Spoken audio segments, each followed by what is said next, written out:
Hello, film fans. Welcome to the Film vs. Film podcast. My name is Martin Harries, your host, and I'm joined by the film encyclopedia man, Boaz Dix. We are a couple of filmmakers on occasion, but mainly can't stop yapping about movies. On this podcast, every episode we pick a topic from a film that's coming out at the cinema or on VOD. Myself and Boaz pick our favourite film from that topic, or team up against a guest and battle it out to decide which film will become the greatest film of all time. If you enjoy this podcast, please leave us a 5-star review and subscribe. Please enjoy part 2.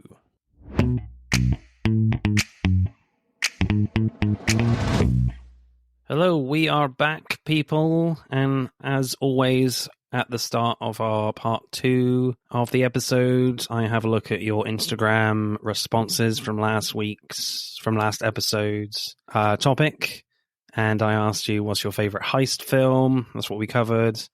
And Claire from Why the Flick went with Ocean's 11.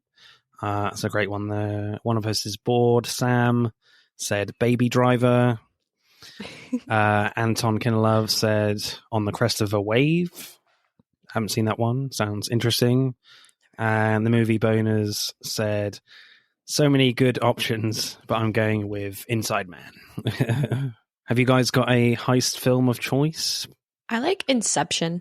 Cool. Yeah, we've covered that a few weeks ago. Yeah. Very good. I'm trying to think.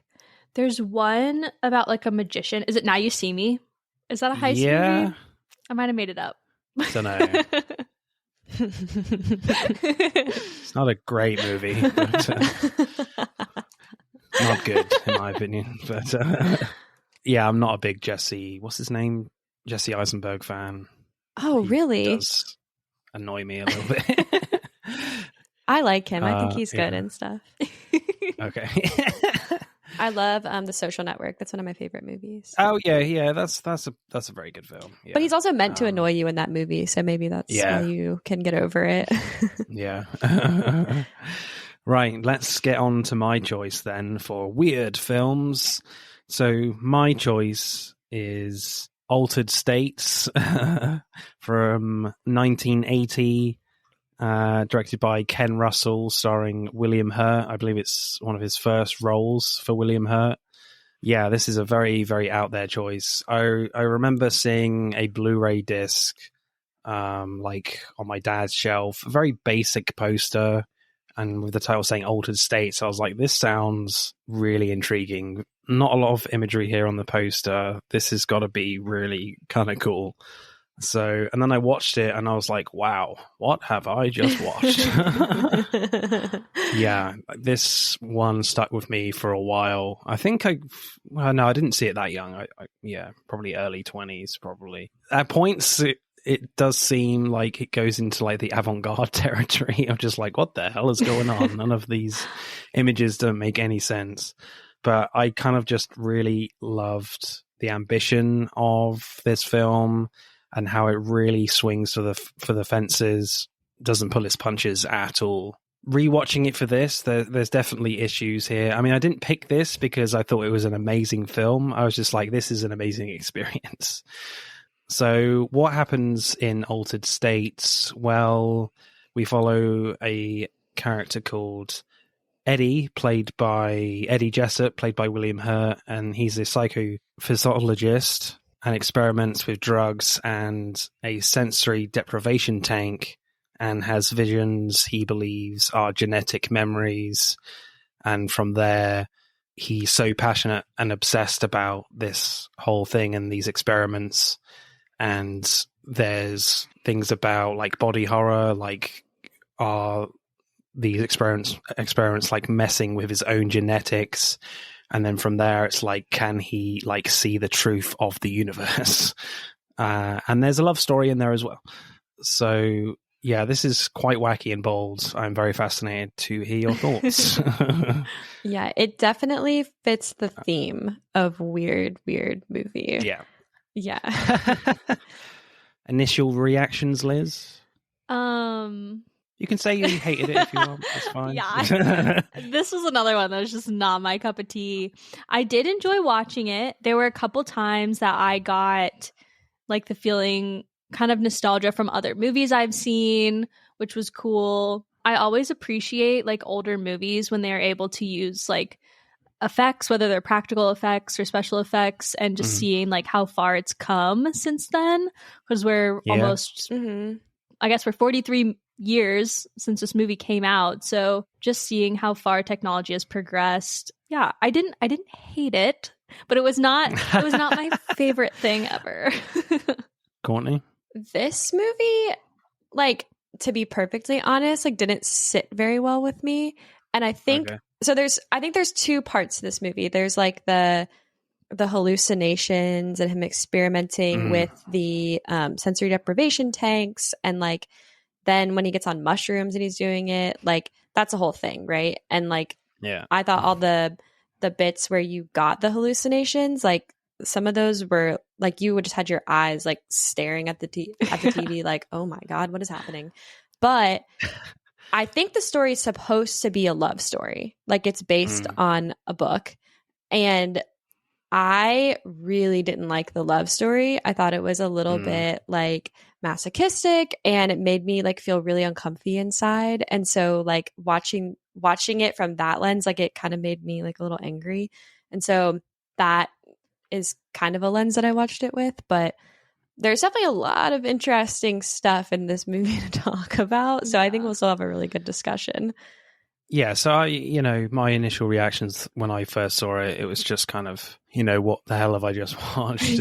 And I just kind of like some of the really bold ideas here that Ken Russell is going for, and really kind of using what he's got available to him in terms of CGI. This is very like primitive CGI. This is 1980, so I think what he's able to achieve here is really good.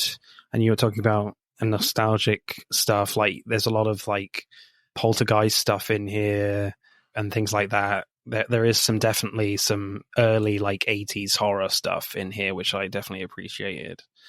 So like directing then, like there's quite a short sex scene with Eddie, and it's like quite a traumatic experience for him.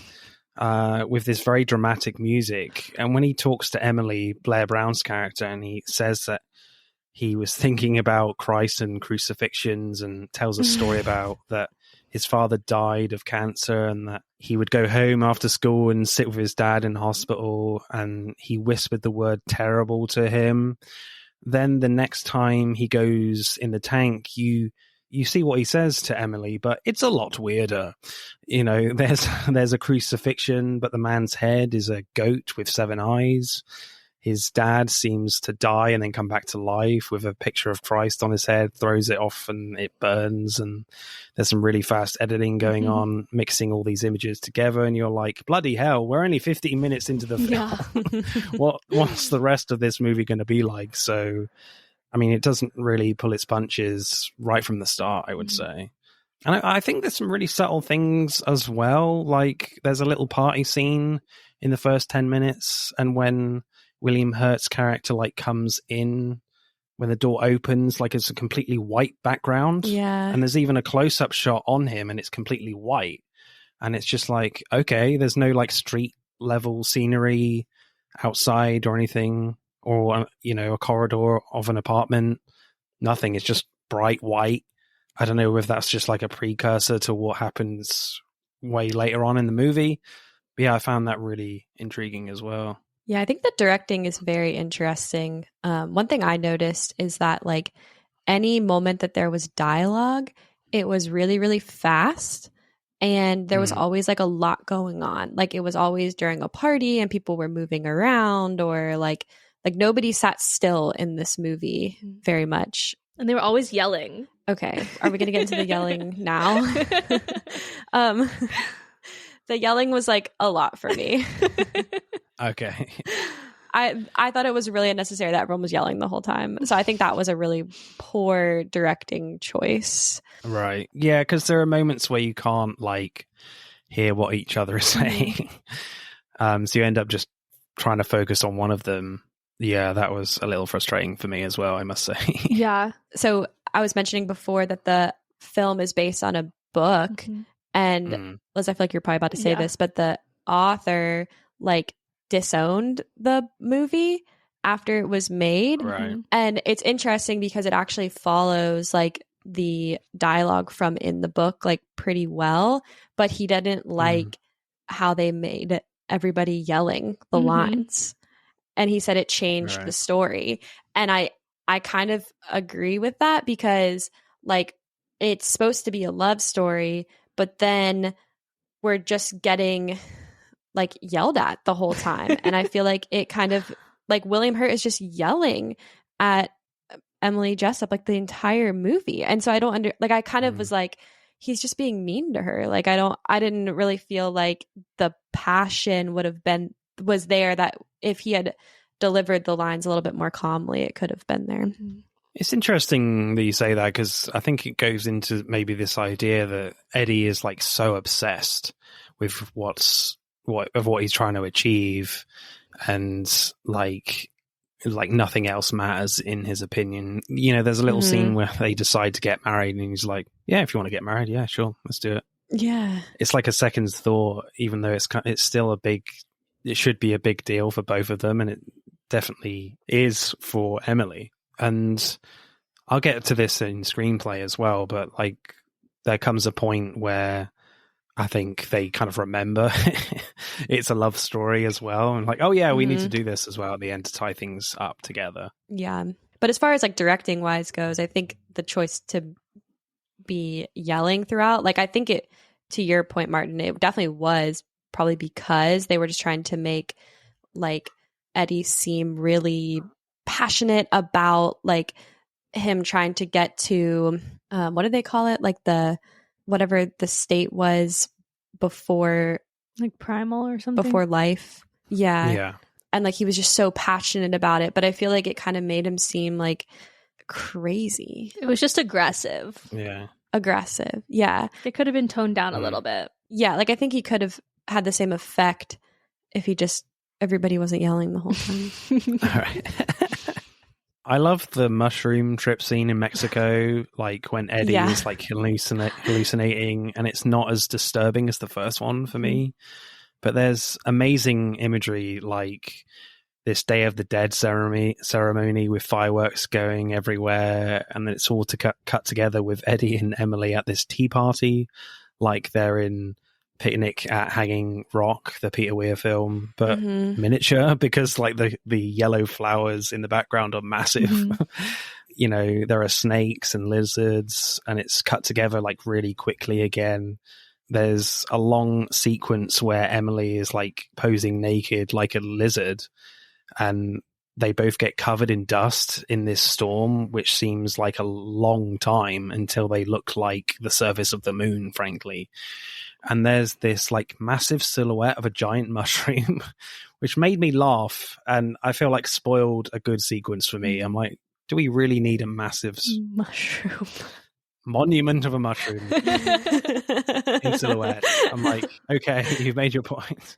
But yeah, overall, I thought this was great. I do think the way that the hallucination shots or the mushroom shots were cut was very effective. Like they would, switch from image to image, and then the cuts would get faster and faster and faster. And it kind of like watching it would mesmerize you. In that particular one, the bit about them getting covered in sand, I was like sitting there like, they're going to die. Like they're going to be covered in the sand, and they're going to like, they can't breathe under there. But then it's like, oh wait, it's a hallucination. But it did provoke like a lot of emotion with me watching that one in particular, right? Because it was a bit different than the other ones in the film. Yeah, I made a note too with that scene specifically, just saying like it was probably a weird like scene to film, because they're just like sitting there and they're like comparing her to a lizard, which is strange. But then also I was intrigued because I was like, how did they make this effect happen? Like to like make them look like they were turning into sand. I was just very intrigued by that. It's probably a combination of them actually being there and then maybe being cut with like models and things like that, maybe. But yeah, I was just intrigued by the pacing of it, because that sequence felt like a long sequence, that dust scene, compared to the rest of the hallucinations. But I think that was effective because, like, it was meant to show, I think the ones before, he was just having hallucinations because he was in the sensory deprivation tank. But in this one, he was like actually on the mushrooms. So I think it was supposed to show that he was having a different experience, but that it was like similar enough. And that's why he thought to try combining the two. And I feel like Ken Russell as well, we're saying like the love story is pretty weak here, and I agree. But maybe Ken Russell is definitely trying to do something here with like the imagery, certainly in that dust scene where they're basically like staring at each other. Maybe because we're looking at this in a very modern lens, that I just don't get that in terms of that there's no development with their relationship in this, in these images. Yeah, and I think that's why it's frustrating, because like in the 80s, and probably well before when this book was written, like it was probably enough to be a love story to just be like, oh, like she was on his mind. Like he's having these hallucinations and she shows up and she's on his mind, and like you're watching and you're like, wow, he does love her, and like that's enough. But like watching with the lens of 2023, you're like, come on, girl, like you can do better than this guy who like it takes a hallucination with mushrooms for him to realize that, oh yeah, she really does like you. And he's comparing you to a lizard. Not even a cute lizard, like a big scaly lizard that he wants to eat, right? Because doesn't he end up like cutting open a lizard at the end of it? Like tears it apart. Yeah, what the heck is that? Like it couldn't be some cute little green lizard that like sits on a little leaf and is happy. It has to be this like nasty looking one that you kill. What is that? Yeah, we also did kind of brush over the first sex scene between them too, but that was kind of like weird for me, because it went from being like a normal movie where they're like going to parties and having conversation, and then all of a sudden like this sex scene where it's like there's like a red like light beam in the side, and I just like couldn't figure out like why it was all red, and it was a heater. Why though? They had a heater probably because it was cold. They had a heater on because it was cold, and he looked at the heater and then had these feelings.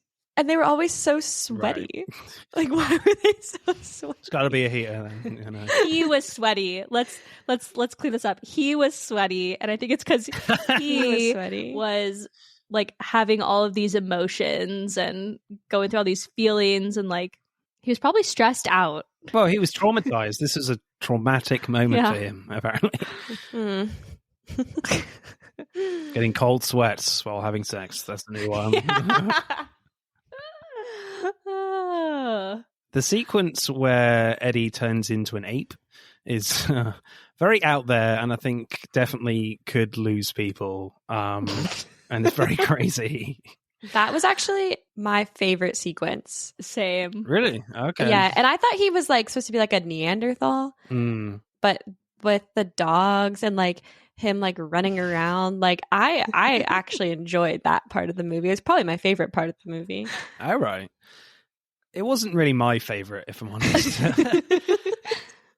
I think Courtney and I probably liked it because we thought it was funny. I don't think it was supposed to be funny. I think it was supposed to be very serious, but it was comical for me. And the way that they dressed him up to look like almost like Jurassic human, I guess. I don't really know. But it looks like, and maybe Land of the Lost stole this costume idea, but in Land of the Lost, I think his name is like Chaka or something, but that is exactly what I was thinking that whole time. Every time he turned into this like humanoid thing, I was like, we are watching this Will Ferrell movie right now. I was honestly disappointed that he didn't become that character again.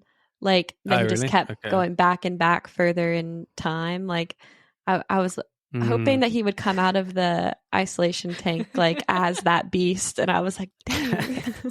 We don't get another chase scene with them. The Neanderthal.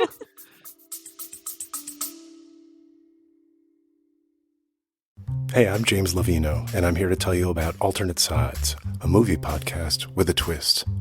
I've worked in the film business for 2 decades, but I haven't actually seen that many movies, and this has been driving my frequent collaborator, Sam, a self-confessed film snob, crazy. So every week, while he's stuck in his car trying to avoid getting a parking ticket, thanks to New York City's alternate side parking regulations, we discuss a classic film I've finally just gotten around to seeing. Alternate Sides, a new podcast about movies, parking, and a 25-year friendship, wherever you get your podcasts.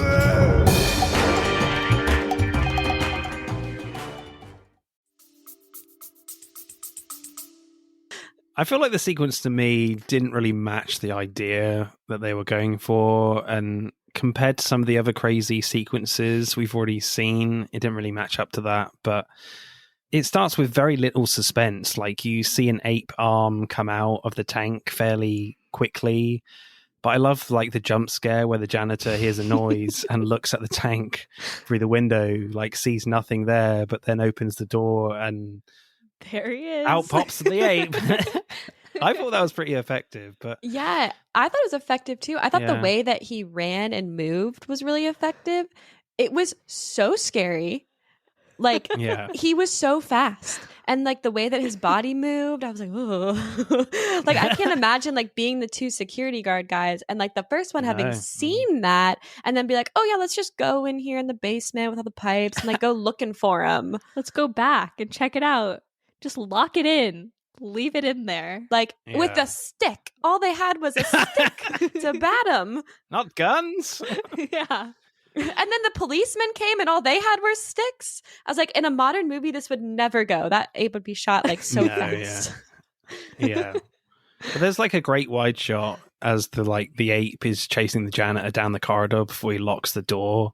That was pretty good. But then it's like a series of very basic suspenseful moments. Again, cops with sticks that weren't particularly thrilling. Mm-hmm. You know, and the ape ends up visiting the zoo and eating a sheep. Yeah, that was really random. I don't know. Yeah, I don't know if I liked that part. All of a sudden, there was like a rhino or something. I was like, what is this? What's happening? Like, really? I didn't know a university like was really close to a zoo. That doesn't seem right. They were supposed to be like, he was in Mexico City, right? At that point? No. Was he back at Harvard? Yeah, I think so. Because he was in that tank in the basement. Yeah. So I don't think there's a zoo near Harvard. He must have ran a long way. There must be. Or maybe there was in the 80s. Yeah. You know, and I would have thought it would have been more interesting if the ape was doing crazy stuff, more street level, you know. Also, it felt a tad long to me, that whole thing. It was kind of long. And what's interesting about it is that, like, the other characters were, like, not a part of it at all. Like, he just, like, went to the tank by himself. Like, the night before they were supposed to do an experiment with the same thing, so they could have witnessed it if he had just been patient. And like, the only way that any of the other characters know about it is him telling his wife and her believing him, but everyone else was like, okay, yeah, sure. Whatever. Yeah. Also, as well, I just feel like his fellow scientists and his wife don't really try very hard in stopping him continuing these experiments because they're clearly dangerous and affecting his mental state. Mm-hmm. I feel like they don't try hard at all to like stop him doing it, but there we go. Yeah, I feel like if that was happening today, he would be checked into like an institution where they could monitor him and take him off of whatever he's been giving himself for these hallucinations. Yeah, that is interesting about this movie is it could never be made today. Like, this is only a movie that can live in, like, 1980. 1980. Yeah. But, I mean, I do appreciate the big swing here with the fact that he does turn into an ape man. But as you say, I don't think, like, if this film comes out today, no one would buy that. Yeah. But because, like, I don't know, I guess in that era of cinema and science, like, you're kind of playing with what they knew at the time, so I kind of like that. I think there was like a thing in cinema with like ape Neanderthal type characters. Yeah, like the Planet of the Apes was. Yeah, those films were huge. That was at 1968, so like before. But I feel like around like in the 1980s there were a bunch of like ape films. There's like a whole saga of movies that came out about Neanderthals and early humans and how they existed and all of that. I mean, it probably was like not portrayed in film much before that because it's kind of like a touchy subject, like around like religion, and it kind of goes against that, right? It's like the evolution theory. And so like it's interesting like to see it in this movie in the 80s where they're talking about like psychedelics and evolution, and they, you know, all the hallucinations have like religious references and stuff like that. Yeah, I mean, Ken Russell has always been quite a controversial director. You know, The Devils, I think his director's cut was never released by Warner Brothers because it's too controversial. Like it's a nun lesbian horror film. So, and Women in Love as well, a D.H. Lawrence adaptation. There's some stuff in there as well. So again, it kind of follows the trend in this film with being quite controversial. I mean, you know, he burns a picture of Christ. So I mean, yeah, that's pretty controversial. Yeah, I mean, you're totally right. That's super controversial. And there's a lot of references to Christ and crucifixion directly. Yeah. It feels very 80s to me. Yeah. And the seven-eyed goat that appears like that one time and that's it. I was like halfway expecting him to like come out of there as the goat. That would have been awesome, I must say. Yeah. I think my favorite shot though has to be the last scene, the last tank scene. You know, it's as crazy comes, and definitely goes into this extreme like horror sci-fi territory. Like it starts off with these like extremely bright lights coming out of the tank and monitor watching Eddie. You know, you can see him like bulging all over the place, but he doesn't look human at all this time. Like it's like he's filled with a snowstorm you see on old TV sets. Then the pipes in the room are shaking and the tank vanishes and is replaced with a whirlpool. And you're like, what is happening?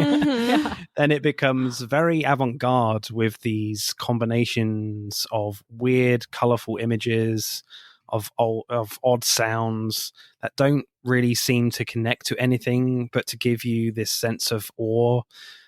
Then like Emily somehow brings Eddie back, like he's been energized back together, like in Star Trek.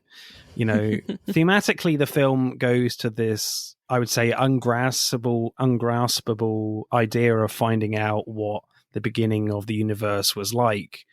And I feel like Ken Russell is giving himself an excuse to do what the hell he wants to do.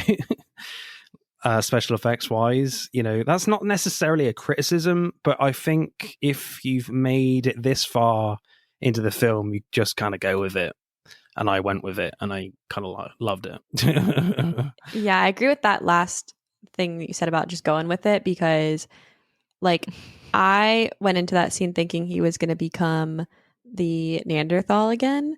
And then I was like, okay, I guess that's not what's happening. And then everybody started passing out. And I was like, oh my God, why is everyone passing out? Like something different is happening. And I was just kind of like going with it because I was like, who knows what's going to happen at this point? Yeah. You got a favorite scene, Liz? I think probably the whole thing where he jumps out as the wild animal. Yeah. Just because it was funny. I mean, do you think there's like an issue here that Ken Russell has kind of created this whole story that he just wants to do what the hell he wants with special effects? Yeah, throw this in here, put this in there, let's do that. I mean, is that an issue for you guys, or as you say, you just roll with it? It was a little bit of an issue to me because like with all the hallucinations, I feel like a lot of times there wasn't like a rhyme or reason to like why they were happening the way that they were happening.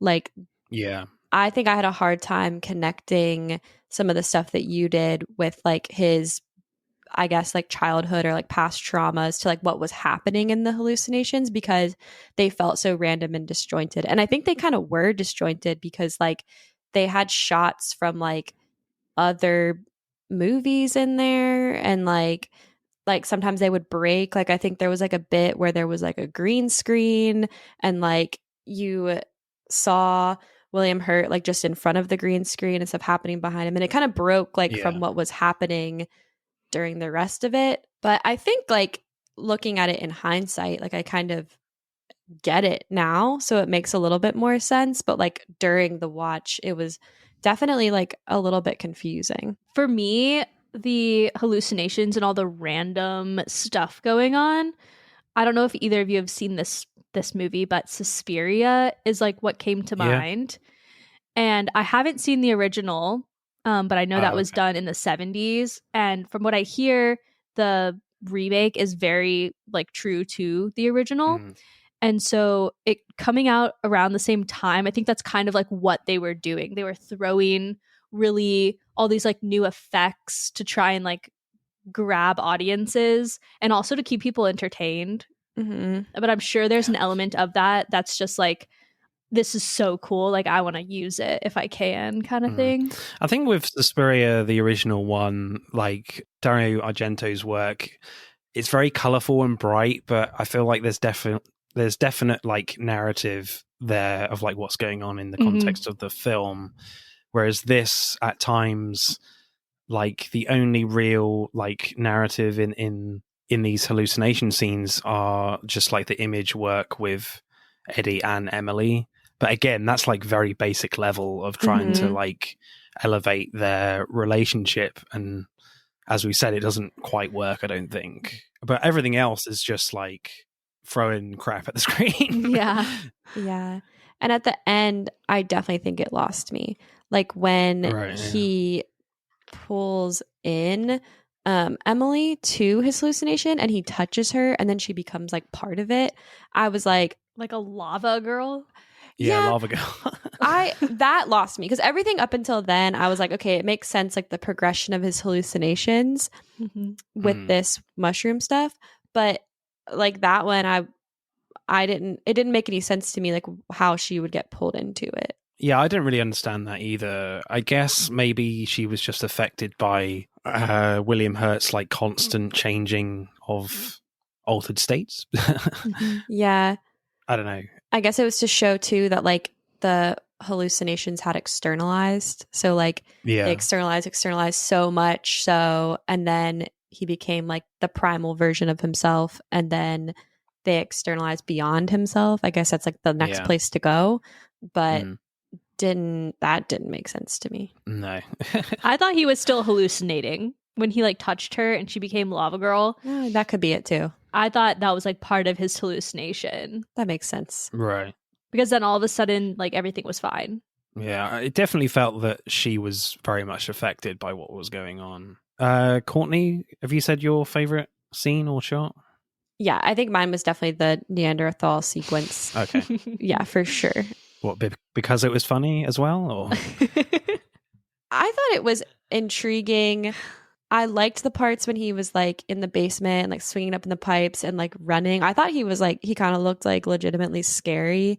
And then like the sequence with the dogs was kind of funny. I was like, why is this happening? But I think it was just so separate from the rest of the film that it was like, it drew me in. I was like, okay, what is happening? So directing score, B critics, what are you going for Altered States? We collectively gave this a 5. Sure. Okay. I'm not upset. It's fine. It's fine. And I think we were pretty aligned on that, if I remember, Liz. Yeah. Okay. Yeah, I think we both said the same. Well, I do appreciate the directing here from Ken Russell. I really don't like it in films where, especially in sci-fi films, where they play it safe. And sometimes a lot of modern sci-fi, it's just kind of boring when you've got overload of CGI stuff, and it kind of bums me out a little bit that you're like, oh, okay, was that it? I was promised way more than this. But with Ken Russell, you know, he really, really, really goes for it. It doesn't all work, of course not, but I definitely appreciate the massive swings. I will go a 7.8, I think. Nice. Screenplay then. Oh dear. Oh dear. I think the film structurally is quite basic. Like, I think it basically goes from like hallucination scene to hallucination scene. Like, you have quite a brief relationship with Blair Brown's character, Emily. Like, they get married and get separated pretty quickly. There's a big time jump as well, I think. You know, because Eddie is so obsessed with his work. But when the film gets into some body horror stuff where Eddie's body is bulging and becomes more airy, there's a moment where he seems to open a door to hell. But all this is like outside the tank, and this is the first time we're kind of seeing this outside the tank. So the film has added tension here to he could be having hallucinations at any moment. But it also asks the question, are these transformations to his body real? Which I think is a necessary move. Otherwise, the film gets really repetitive. So, you know, I kind of like that part of the story there. That you have the sense that, you know, these hallucinations could happen at any moment now from this point onward. Yeah, I definitely felt like Altered States had a better cohesive storyline, like in general, than Killing of a Sacred Deer. You kind of have a better sense of what's going on, at least for me. That's how I felt. You understood all the scientific jargon? Some of it. There's a lot of it went right over my head. They're talking so fast. The bottom line love story, I understood. Yeah. Like, I kind of got where they were going. You know, you see the two of them fall in love, and then the struggle of, do we get married? And then they have a family. And then you get to the end where they've separated, but they're still have this like gravitation towards each other. I got that 100%. So yeah, that's my take. Like, the difference between the two is that one just has like a more cohesive storyline. So my take on it is, I agree with you, Liz. I definitely understood it a lot more. Like, it was a lot easier to follow, and it was a love story, and like clearly like he was trying to like figure out how he could get to this like innate human state. And then like he realized at the end, like, oh, there's nothing there. It's just blackness. Like, okay, now I can love my wife fully. But like, I hated that story. Right. Like, I was like, this man is so crazy. And this woman who is supposedly like she has her own career. Like, she's also a scientist and like does things for herself. But like, she's just like so, and she even says it. Like, she's like, I don't understand why I'm like drawn to him. Like, I'm like blindly following him. And like, she just does until he realizes that, oh, okay, like there's like, this is it for me. Like, it's worth it. And I just thought it was kind of like a stretch, like in a way. I think my take is the fact that, you know, the main through line of this film is the fact that, you know, the relationship between Eddie and Emily, right? You know, Emily is very much in love with Eddie, and you're not entirely convinced that Eddie loves her back. You know, there's only like a few moments where Emily is trying to talk about their relationship after they get separated. Like, Eddie is so obsessed with his experiments that when Emily says to him, you know, I love you, he never even acknowledges that. He continues to talk about the experiments. Yes, that's a great way to express that Eddie is so obsessed, but there's not enough normal like relationship stuff going on for us to care about their relationship. And I think there's not enough of Blair Brown anyway. There's a long period in the film where she's just not in it. But right near the end, when Eddie says that the real truth is like a terrifying nothing, like you said, Courtney, he says that he loves her. Then you get one last crazy sequence where Eddie's like fighting against these alternate states, like a red blob man, a TV snowstorm man, and his real self. But Emily is in trouble as a lava woman. So it's the first like crazy sequence that has some like real narrative to it, other than to shock and disturb you. You still have that, but Eddie is fighting to save Emily this time because he loves her. He's finally kind of realized that. You know, but the scene would have worked so much better if their relationship and relationship struggles were stronger throughout the film. Yeah. I feel like the film just doesn't do enough of like the basic relationship narrative stuff, really, for me. Otherwise, that last scene would have been really good. Mm-hmm. Yeah, I totally agree with you. Because, like, the way that they get together is just that she's, like, a student at Harvard, and he's like, oh, okay, interesting. And that's even, like, further solidified later when he starts sleeping with his students. And you're like, this guy doesn't care about her at all. And there's nothing done to establish that they have any sort of, like, connection other than the fact that they're both scientists that work at Harvard. Yeah, that's it. I would have definitely substituted at least one of the hallucination scenes, me personally, the ape scene maybe, for more of just a normal relationship scene between the both of them, working their marriage out, you know? Mm-hmm. Because, like, when he seemingly finds out the truth about the universe, you know, that it's a terrible nothing, like, that's his whole career. That's his whole end goal, to find out this fact. And it's so it should be an earth-shattering thing for him. And like all he has left is Emily, you know. And I feel like even that response from William Hurt like should have been a lot stronger. That he's worked his whole life to find out this fact about the universe, that it's a terrible nothing. I mean, really? Yeah, and then fighting for her at the end just should have felt a lot more powerful, but it doesn't. Yeah, that's another thing I didn't really understand about the story was like his research. Like I didn't really understand like what he was researching and like how he possibly got funding for his research, and like that felt so unbelievable to me that he was studying the meaning of the universe or psychedelic drugs, or he was trying to find out if there was a way to fix schizophrenia. Yeah. By changing something physical about the person. That was the starting point. Yeah. Yeah. Yeah. Still didn't feel very believable that he was like doing all these tests on himself. I think he just got obsessed with it. Yeah, he did get obsessed with it. I mean, do you think this film goes too far with the ideas that it's going for here? Does it lose you in terms of what they're striving for here, or does the film need that?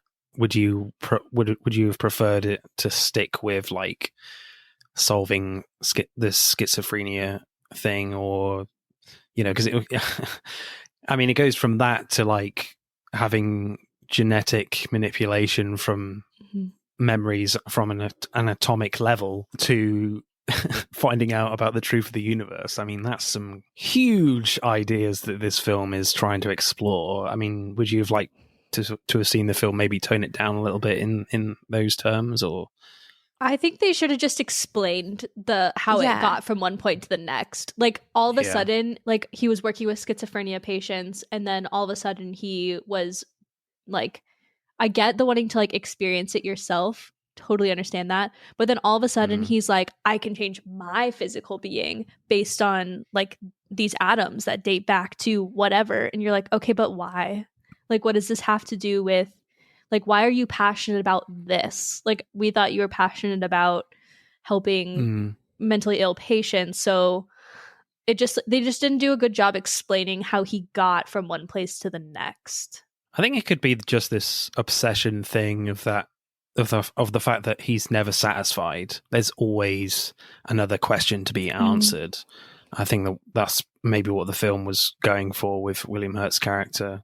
But maybe they should have stopped at a point. I think we could have done without the final hallucination scene where it's the both of them. I think I would have, like, I liked the arc of his story of like what he was looking for and where he ultimately ended up, like realizing like, oh, there's nothing at this like primal state of the universe. Like I do want to be with Emily, but I don't think like we needed that additional like bit. I think they could have used that time to like build up their relationship, and then when you had that arc at the end, it would have been more powerful. And then maybe some way of like explaining the science in there could have like helped wrap up that he was like okay at the end, because I think that was a little bit confusing too, of like, okay, is he just like fine now? Like, yeah. Are you going to turn into a red blob man again? Yeah. Where did the monkey man go? Is he coming back? Yeah, maybe he's going to like regress a little bit. Yeah. I do feel like with explaining the science stuff, though, I feel like the film could be 3 hours long. That's the only thing. I get that. I don't know. I've seen it done in other movies. I would have appreciated it. Okay. And it doesn't even have to be like super realistic. Just like a little bit more of like kind of like for example, like Jurassic Park. Like they go through this like whole sequence where they like explain the science of like what's happening with the dinosaurs, and like I loved it. And like who knows if that's like real or not, right? But like the frog thing, like we just put frog DNA in them and that's why they're all green. Like, okay, sure. Yeah, and I think like a lot of sci-fi movies do spend a little bit of time at the beginning like explaining the sci-fi part of it, and it's fiction but it's science, and so like they could have done that in this a little bit more instead of having him like anytime he spoke about science, he just like spoke so rapidly that you couldn't understand anything he was saying. So it was meant to like confuse the viewer instead of explaining it to them. Stop yelling. Yeah. They even could have used his hallucinations to explain. Like they didn't even have to word it. They could have shown like visuals of like what was happening in his brain, in his mind, and in his body. Yeah, they just like shut the tank and then you're into the hallucination straight away. They do a little bit though with the physical stuff when they like change, like they're kind of like messing with his forearm and like changing his forehead. Yeah, but they don't really explain why. Like it's just happening. Yeah. Like he's just taking this mushroom thing that people have been taking for who knows how long, but all of a sudden he's the one. Like why him? Maybe that's been happening to the people that he got it from. I think the film is basically saying, don't go to Mexico. Don't take the weird mushroom juice. No matter how much they tell you it's a good trip, it's not. Yeah. Funny lines, interesting lines. As a rule, do you usually think about Christ and crucifixions under sexual stress? That's one of the ones I had too. All right. I feel like we have the same taste in this movie a little bit. Yeah, that one was really funny to me. Because it was her like calling him out, which I appreciated. Definitely. Another calling out one is, I wonder if it's me being made love to. It's being like harpooned by some raging monk receiving God. Yeah, I was like, we prefer this. I'm surprised they were still together, but there we go. Yeah, I don't know. I don't know what she was thinking. I don't either. I don't think she knew either. I think she was lost a little. Yeah, I think a great simple one when they're talking about them being separated and might get divorced. I think one of her friends says, she's still crazy about him. He's still crazy. Yeah, yeah, that was a great simple one. I have one that's a callback to the when he was the ape man, when they're like looking at the x-rays. And Charles Hayde says, looks to me like the architecture is slightly abnormal. And the like doctor, the tech, he goes, somewhat. This guy's a fucking gorilla. Yeah, that's my favorite line. Yeah. I loved that one. It was funny. He's finally got it off with God. He's finally embraced the absolute, was finally ravaged by truth, and it's goddamn near destroyed him. I think that line from Emily just kind of really sums up the whole film and their relationship, really. But one really funny one, which obviously is completely out of context, but I found hilarious. But I don't know if you noticed, like, there's a scene where Eddie is in an airport and there's an announcement on the tannoy, and it says, Mr. Daniel Craig, please come to the information counter, American Airlines. It was just funny that they're calling out Daniel Craig, who's James Bond. Yeah, I don't know if that having Daniel Craig in the movie would have improved it. Having James Bond there help Eddie out, that would have been cool. That would have been cool. It would have changed the movie quite a bit. I don't think the Monkey Man would have made it alive. No. Have you got a favorite, Liz? I don't have a funny line, but just one that I thought really helped you understand Anna's character more is she says at one point, like, I'm possessed by him. So it's like she's completely out of control of the situation. She just like doesn't even know what to do anymore. Yeah, and then that contributes to my confusion. Like, why is she obsessed with him? This man's mean to you. She doesn't know. She's possessed. Drop him. So screenplay score, guys. What are you giving this one for Altered States? So we differed on this one, actually. Okay. Yeah. Okay, so Liz, what was your score? I think mine was a 7. 7. Right. I said 3. So it's a 5. We landed at 5. Okay. Yeah, I think that's pretty fair, to be honest. I think this is definitely the weakest element of the 3 for this film. Yeah, I just think there's quite a repetitive feel to what's going on here. And I think, as we've discussed, that they should have maybe balanced out the hallucinations stuff with more just character work and these two guys' relationship, and it just gets a little bit lost. And that, for me, that last scene was great, and I feel like, you know, it could have been amazing if they had done the donkey work with the relationship. So I would go, you know, I still enjoyed the script, and, you know, that there is some funny lines.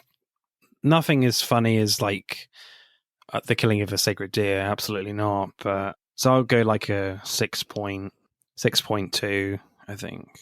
Respectable. Acting then. I like the scene where like William Hurt and Blair Brown are at a bar and they're both a little drunk, like drinking with friends, and William Hurt is like really passionate about finding his true original consciousness, and he says, I think that true self, the original self, that first self, a real mensurate, quantifiable thing, tangible and incarnate, and I'm going to find that fucker. You know, it's difficult to get your head around what he's actually saying, but what's not difficult to read is Blair Brown's expression. You know, they're going quite close to her. You know, she seems like really worried for him, and, you know, that this might not end well for Hurt's character. So I like the fact that you don't have to understand the jargon to understand the character emotions going on here. I feel like there could have been a lot more of this type of scene where what's going on with what they're saying is kind of very different to how they're acting in certain scenes. Would you agree with that, or to improve this film? Yeah, I think they could have done a lot more with the dialogue and the way that, especially the way that Blair Brown and William Hurt spoke with each other. And I think I've already said my piece about the yelling. But like, for example, I think there was a moment at the party when Bob Balaban, who plays Arthur, was talking with Eddie. And like, I actually felt a bit of emotion there. And I was like, oh, like he actually cares about him. And I just had like a really hard time like feeling the emotion.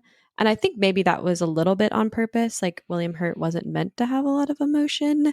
But yeah, that was a little bit tough for me because like it didn't draw me into him as a character. Yeah, I would agree with that. And I would also say that I felt more connected to the side characters actually than I did to the two main characters who we saw the most of throughout the film. When the whole scene happened and everyone was like fainting or whatever, I was like, oh my God, Arthur, is Arthur okay? Like, yeah. Anna had just been like slammed against a wall. I was like, are they dead? What's going on? Yeah. I was like so worried about the, like his, I guess, lab assistants. And it was because we knew more about them than we knew about the other the two main characters. We didn't know anything about them other than they were professors at Harvard. Like that's all we knew. I did like the first deprivation tank scene in the new university, but it's all from like Bob Balaban and Charles Hayde's perspective. And, you know, you've got some handheld shots in there. And I think, you know, they're great, you know, looking very anxious and angry at times, especially from Charles Hayde. But when they get like William Hurt out of the tank, he's got like blood all around his mouth, and he's great, you know, acting like he's not being able to talk. You know, the disturbing feel to this scene comes from like his physicality for me, and just like the anxiety on the side characters. Yeah, from Charles Hayde and Bob Balaban. I think Bob Balaban had the best performance in the movie, in my opinion. Okay. I kind of echo what Liz is saying. Like I felt for him a lot throughout, Charles Hayde, on the other hand, and I don't know if it's just because of his character, I really didn't like his character. He was rude. He was so rude. And he was probably the one who did the most yelling. And like, I didn't like the bits where he would be like, absolutely not. Like, I want no part of this. And then like the next scene, you would like see him involved in it. I was like, well, why did he just go on that whole rant? Like, you're so mean. Yeah, what the heck? Come on, man. Yeah. You have the power to stop him going into these tanks. Mm-hmm. You're all mouth and no action. Come on. Mm-hmm. So, favorite performance, Courtney? You going Bob Balaban then? Yeah, I think so. I think Blair Brown did a pretty good job too. I enjoyed watching her. I like don't think she had like a ton to work with the character that she had to portray, because like I didn't love that she just like had to be obsessed with William Hurt, but like in general I think she could like hold her own when she had to. So yeah, I feel like she definitely should have been in the movie more. Like the film definitely misses her presence at times. She has some great scenes towards the end where she says that she's trying to like love someone else, but she can't help but love Eddie. Yeah. And I would have preferred as well if we could see her face a bit more when she's Lava Girl at the end, because you can't really see her eyes or anything. You get like the bright yellow eyes every once in a while. Yeah. You know, it's all kind of physical stuff. It's all kind of like audible from her, but we don't see any of her face. It's all lava. Yeah. Which is a shame. I think her character is definitely minimized, which is kind of a shame because I think she has the potential to have been really good in this movie. But that's why I didn't pick her, because I felt like Bob did more like progressing William Hurt's like motivations for me than Emily's character. Like I think like she was just like working off of William Hurt, whereas like Bob was like actually like asking the questions and like prodding William Hurt's character. Liz, favorite performance? So I actually really liked I think her name was Sylvia, Arthur's wife. Okay. It's played by Dory Brenner. And I just thought she was fun. She was very wholesome. She was kind of like our stream of information throughout the film, because you're not really getting a lot from the main characters about what's going on.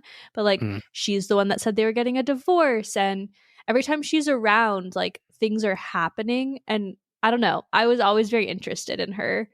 She's just kind of like a normal person in this like kind of messed up situationship. One thing to mention too is this movie is Drew Barrymore's acting debut. Oh, really? Yeah, she was a little girl. Oh, cool. Yeah. What a film to start on. Yeah, she's like, so like you could miss her, like if you didn't know. I think she has one line. Does she even have a line? I think she says like she has one little line. Oh, okay. Yeah, I think I'll go with William Hurt. I think he still does like a really great job of like carrying you through this film. Yes, there's a lot of yelling, you know, and his obsession stuff is really interesting. But I feel like he does the most as well in terms of like when he's in this hallucinations, like seeing hallucinations of himself, like he gets to play around a little bit, especially like that tea party thing in the Mexico sequence. That was kind of really interesting. And obviously, as I said, when he's unable to talk, there's a lot of physical stuff going on there. Which I really liked. So I'm going to go with William Hurt. One more person I wanted to just give a shout out to, because we spent a lot of time talking about him. Miguel Gaudreau, I think that's his name, plays the Primal Man. And he was fabulous. He is a dancer, so that explains why he was so like jumping around and such high energy and all of that. Just wanted to give him a shout out because he was great as well. Wow, maybe I should have picked him. He was so good. Yeah, he was really cool. I did like him. I just wish he didn't go into a zoo, but there we go. Yeah. They could have cut out that whole thing. That's not his fault. Yeah. Go find a farm or something. I don't know. Bit more variety to choose from for his choice of meal. So acting score, B critics, what are you going for? Gotta be better than a 5. You're not going to be happy. You're not going to be happy. No. No, you're not. I think that's why we weren't like super chatty during this part of it. Okay. So we gave this a 3 out of 10. 3? My God. I know. I gotta get some different guests on this podcast. Well, for me, like, they just didn't have a lot to work with because I didn't love the screenplay. And so the depth wasn't there. Yeah, I struggled to like believe their acting. Like, I just was not like pulled into it. Whew.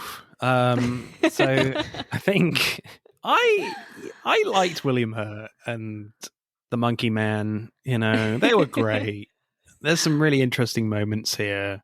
So I might just go to boost my film score, go for like a 7 for me. Okay. I liked it. The acting. Listen, we love your opinion. We just don't share it with you. Yeah. If you're regular listeners, you know, we are very nice on this podcast, very generous. So I very rarely go below a 5. But yeah. Liz and I don't have that experience on our podcast. A lot of times we often have the opposite feeling for a movie. And so like one of us will rate it really high and the other one will rate it pretty low. So let's add up the scores then for Altered States. Altered States gets a very disappointing 34.1. So B Critics won't be coming on again. No joking. So The Killing of a Sacred Deer wins this one with 46 points over Altered States with 34.1. Next episode, as unfortunately again Drive Away Dolls has been delayed. Surprise, surprise. The new Ethan Coen movie. I think till next year it's been delayed too. But we'll be talking Coen Brothers films 2, as we've done an episode already. We do love our Coen Brother movies. And we'll have a returning guest, Scott and Shelley from the Film Obsessed Couple podcast. They were a lot of fun last time, so do check them out. Guys, you have been fabulous. Thank you ever so much for coming on. It's just a shame about the scores, obviously, but wasn't a shame for me. We won, right? Isn't that how this works? So this is your opportunity again to tell us about your podcast and where can we find you? Sure. So we are the B Critics, Liz and Court. We have, as you probably picked up on during this episode, we have a pretty comedic way that we like to talk about movies. We love to talk about facts. We do like a season style. So we'll do like a theme. So maybe it's an actor spotlight, maybe it's a genre, maybe it's a movie style. And right now, when this comes out, we are in the middle of and wrapping up our Florence Pugh season. So go check it out. Yeah. And you can find us at bcritics.com, which is our website, or you can follow us on all the things at B Critics Podcast. And we're available streaming on Spotify, Apple Podcasts, Google Podcasts, and YouTube. Woo. Cool. Right. It's time to say goodbye, people. It's goodbye from Courtney. Bye-bye. Bye. Thanks for having me. This is so much fun. And it's goodbye from Liz. Bye-bye. Bye. And it's goodbye from me.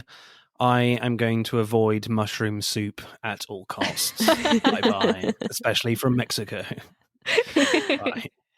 That's it for part 2. Thank you for listening. We hope you enjoyed it. Check out part 1 if you haven't done so already. But don't stop there. Get involved and tell us what your favourite films are relating to the episodes. Send us a DM or comment on Instagram and TikTok at Film vs. Film Podcast, for Twitter at FVF_podcast. If you do, we'll give you a shout out on the next episode. If you're feeling really generous, you can buy us a one-off coffee at our Buy Me a Coffee account. Remember, please leave us a 5-star review and subscribe. Pod signing off.